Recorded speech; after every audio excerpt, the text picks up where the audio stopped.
মানুষের জীবনে প্রেম আসে, প্রেম যায়। ঠিক তেমনভাবেই অঙ্গনের জীবনে হৈ হৈ করে ওর একমাত্র প্রেমিকার আশাটা কোনো উৎসবের চেয়ে কম কিছু ছিল না। আজ তারই বাড়ি ফেরার দিন।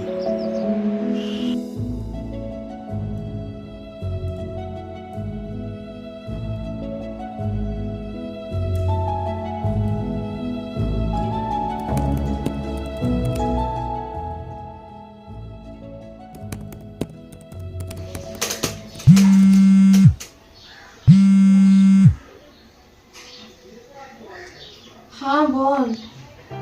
আর 7টা দিন পরেই তো মহালয়া। এবারে কিন্তু তোর আসার কথা ছিল শ্রী। তুই কি এবারেও ডুব মারবি? এই মাসে কাজের চাপ জানিস কত, ছুটি কিছুতেই পাবো বলে মনে হচ্ছে না।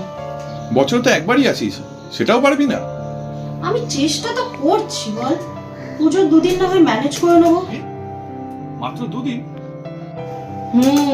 প্লেনের টিকিটটা কাটবো আর হুশ করে তোর কাছে পৌঁছে যাবো। প্লেনে? না না, প্লেনে তো তোকে আসতাম না। আজকাল যা সব হচ্ছে প্লেনে, তুই ট্রেনেই আসবি ব্যাস। আরে 2 দিন ট্রেন জার্নি করে কলকাতা গেলে ফিরবো কবে? চেন্নাই আসতে আবার 2 দিন লাগবে, আর তৎকাল টিকিটে আসাটা অনেক সমস্যা। রিজার্ভেশন করা থাকলে একটা ব্যাপার ছিল।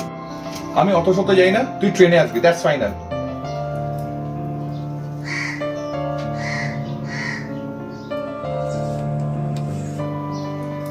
প্লিজ পাগলামি করিস না তো।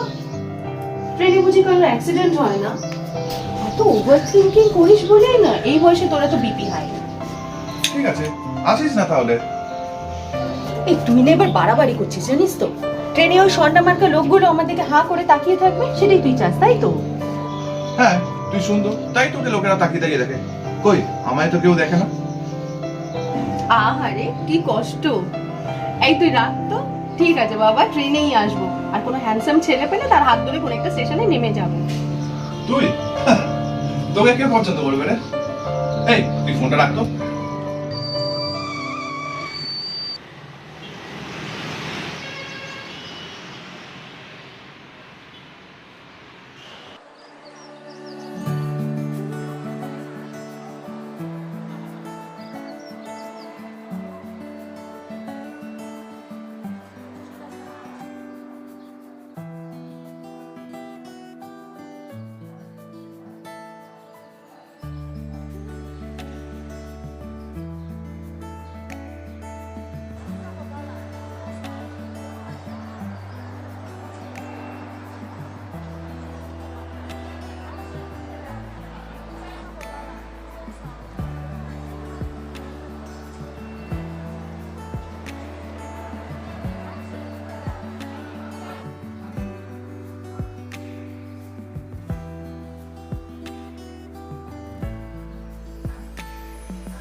মাস পরে এলি রে, তো রোগা হয়ে গেছিস। এই তো তোমার বানানো গরম গরম কচুরি আলুর দম খাবো আর মোটা হয়ে যাবো।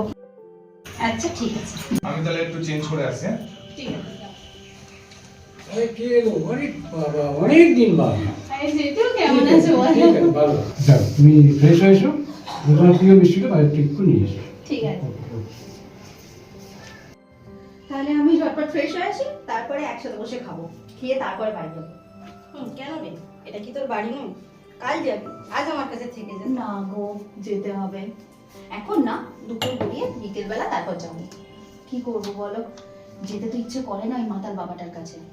নিহাতি মাটা অপেক্ষা করে থাকে, তাই যেতে হয়। বুঝেছি। কি বুঝলি শুনি? বুঝেছি, তুই খুব বড় হয়ে গেছিস।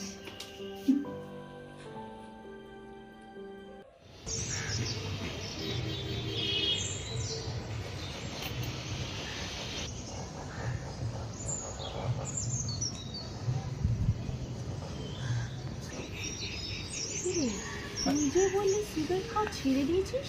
ওই মানে খাওয়ার পরে একটাই খাই আর কি। দুম করে বললে তো আর ছাড়া যায় না।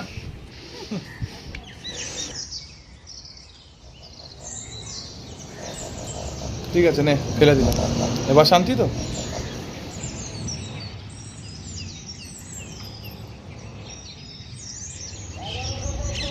তোকে আমি চেন্নাইতে কত মিস করি তুই জানিস? আমিও রে।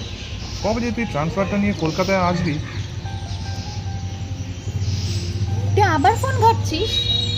এই এই দাঁড়া দাঁড়া দাঁড়া, এই দেখ, আজ সকালে এয়ার ইন্ডিয়ার একটা ফ্লাইট টেক অফের পরেই ক্র্যাশ করেছে। এই, এতেই তোর আসার কথা ছিল না? তুই দেখি। হ্যাঁ তাই তো। দেখেছিস তোকে কেন বারণ করেছিলাম প্লেনে আসতে? ভাগ্যিস তুই ট্রেনে এসেছিলিস, নাহলে কি হতো বলতো? কি হতো?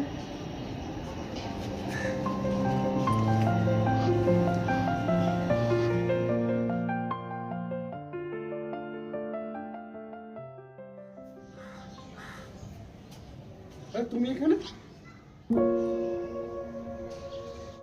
চলো, প্রত্যেকে তোমাকে করতে দিচ্ছে, চলো।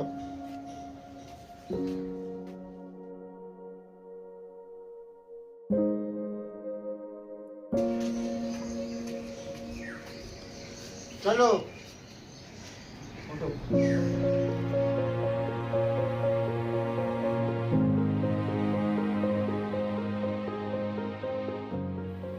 ডাক্তারবাবু, আমার বন্ধু কি কোনোদিনও ঠিক হবে না?